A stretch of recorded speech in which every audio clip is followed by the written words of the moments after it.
وزراء، مشیروں، M N As, M P As اور میں کہتا ہوں ججز، ان کو بھی جو ہے وہ قربانی دینی ہوگی. قوم سے قربانی مانگتے ہیں آپ، 35 روپے پیٹرول کی قیمت بڑھا دیتے ہیں.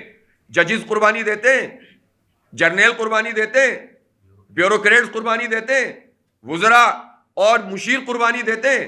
جو اشرافیہ طبقہ ہے وہ قربانی دینے کے لیے تیار نہیں ہے. قوم کو نچوڑے جاؤ.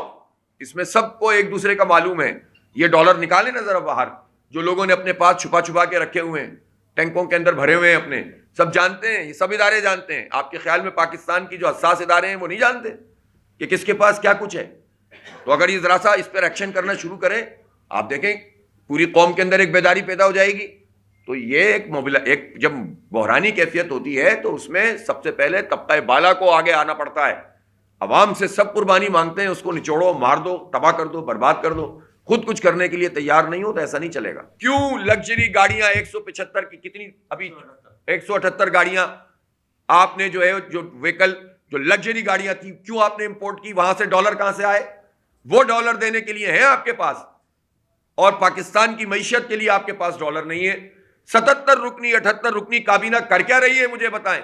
یہ رائٹ ٹائم ہوتا ہے کہ جس میں آپ تھوڑی سی کریج کا مظاہرہ کریں، اور کریج کا مظاہرہ کر کے دنیا میں جو بڑے بڑے اسٹیک ہولڈر ہیں ان کے پاس انڈیپینڈنٹلی جائیں.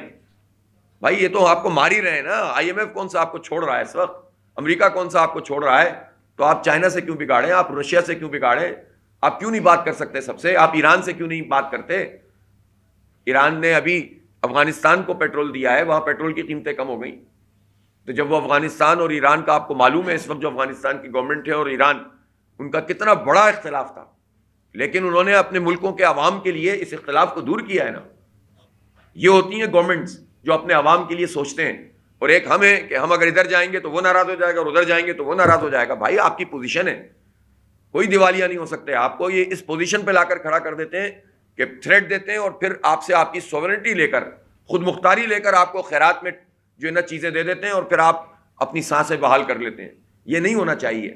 آپ وقار کے ساتھ اور عزت کے ساتھ سب سے بیک وقت بات کریں. آپ دیکھیں آپ کے لیے راستہ نکلنا شروع ہو جائے گا. ہماری سندھ حکومت رائلٹی تو لے رہی ہے اس کی، لیکن اپنی انڈسٹری کو جو ہے گیس فراہم کرنے میں کوتاہی کر رہی ہے، اپنے ڈومیسٹک لوگوں کو تنگ کر رہی ہے. اور اس وقت پورے شہر کا برا حال ہے اور لوگ بلبلا رہے ہیں کہ بھائی گیس کہاں ہے. تو اور نالائقی ہے کیا ہے؟ یہ حکومت ہو یا پچھلی حکومت ہو یا اس سے پچھلی حکومت ہو، جو ایکسپلوریشن ہونی چاہیے. جھوٹ بولتے ہیں کہ گیس کے ذخائر ختم ہو گئے. غلط بات ہے یہ. آپ پوچھیں ایکسپرٹس کو بٹھائیں، وہ آپ کو بتائیں گے کہ یہ بلاکس سندھ میں بھی موجود ہیں، بلوچستان میں بھی موجود ہیں، ایون کے پی میں موجود ہیں، اور پنجاب میں بھی ریزرو موجود ہیں. ان بلاکس کی آئیڈینٹیفیکیشن ہو چکی ہے، ان کو مارک کیا جا چکا ہے، لیکن ان بلاکس کو ایکسپلور نہیں کیا جا رہا. کس کے کہنے پر نہیں ہو رہا یہ کام؟ انہی لوگوں کے کہنے پہ نہیں ہو رہا کہ جن کے قدموں میں ہمیں لا کر بٹھا دیا جاتا ہے. جو انٹرنیشنلی ہمارے اوپر اتنے بڑے بڑے ساہوکار ادارے ہم پر مسلط کر دیے ان ظالموں نے. ہم ایسے نہیں تھے اس ملک میں. ہمارے پاس ہماری اپنی سوورنٹی تھی. ہماری جیو اسٹریٹجک پوزیشن ایسی نہیں ہے کہ کوئی ہمیں کہے کہ آپ دیوالیے پہ کھڑے ہو گئے، اب آ کر ہمارے قدموں میں پڑھ کر سارے کام کر لو. ہم آج بھی امریکہ کے لیے بھی اہم ہے، چائنا کے لیے بھی اہم ہے، سینٹرل ایشیا کے لیے بھی اہم ہے. ہماری جو پوزیشن ہے اس کو ہمارے حکمران استعمال نہیں کرتے بلکہ غلامی اختیار کرتے ہیں، اور اس میں کوئی تخصیص نہیں ہے. یہ آئی ایم ایف کا یہ پورا کا پورا دھندا یہ پچھلی گورنمنٹ نے پورے معاہدے کیے تھے، اس سے پچھلی گورنمنٹ نے معاہدے کیے تھے، اس سے پچھلی گورنمنٹ نے معاہدے کیے تھے. سب ایک دوسرے پہ بلیم گیم کرتے ہیں، لیکن اس حمام میں سب کے سب وہی ہیں جو ہونے چاہیے. اس لیے ہمیں اس وقت فوری طور پر یہ ریمیڈی چاہیے کہ ہمارے جتنے کنٹینرز پورٹ پہ موجود ہیں ان سب کو چھوڑا جائے تاکہ معیشت کا پہیہ آگے بڑھے. پہلا کام یہ ہونا چاہیے کہ ہماری انڈسٹری کے جتنے بھی اہم اسٹیک ہولڈر ہیں اور اکانومی سے تعلق رکھنے والے لوگ ماہر ہیں اور ٹریڈ کرنے والے لوگ ہیں، ان کو بٹھا کر آپ پوچھیں تو صحیح اس وقت مسئلہ ہو کیا رہا ہے اور شارٹ ٹرم ریمیڈی ہمیں کیا مل سکتی ہے. اب اگر یہ سارے کنٹینرز موجود ہیں جن کو آپ نہیں چھوڑ رہے تو آپ سوچ سکتے ہیں، یعنی اس میں کھانے پینے کی چیزیں بھی موجود ہیں، فوڈ انگریڈینٹس جسے آپ کہتے ہیں. آپ فارما کا را مٹیریل موجود ہے، اس را مٹیریل کو کس طرح سے آگے پہنچایا جائے گا اس کی جو متعلقہ چیزیں ہوتی ہیں وہ موجود ہیں. وہ سارے کے ساری پورٹ پہ کھڑی ہوئی ہیں، ٹیمریجز پڑ رہے ہیں. اور پورٹ اینڈ شپنگ کے ایک منسٹر صاحب ہیں، انہوں نے آ کر اعلان تو کر دیا لیکن کوئی اقدام سامنے نہیں آیا. انہوں نے کہا کہ نہیں ہم ڈیمریجز نہیں دیں گے. تو بھائی یہ شپنگ کمپنی کے ڈیمریج کون ادا کرے گا؟ اور وہ شپنگ کمپنی کے جو ڈیمریجز ہیں وہ تو ڈالرز میں جائیں گے.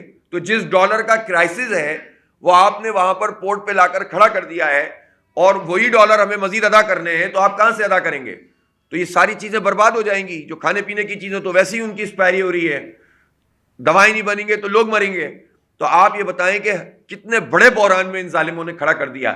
پھر چلیں آپ کے پاس ابھی پرابلم ہے تو 180 ڈیز کی جو ایل سیز ہیں یا کریڈٹ, آپ نے جو لوگ یقین دہانی کرا رہے ہیں کہ بھائی جو بھی ڈالر ویلیو ہوگی 180 دن کے بعد وہ ہم پے کریں گے. جب آپ یہ کر رہے ہیں تو اس کے بعد کیوں نہیں آپ کی چیزیں چھوڑی جا رہی ہیں؟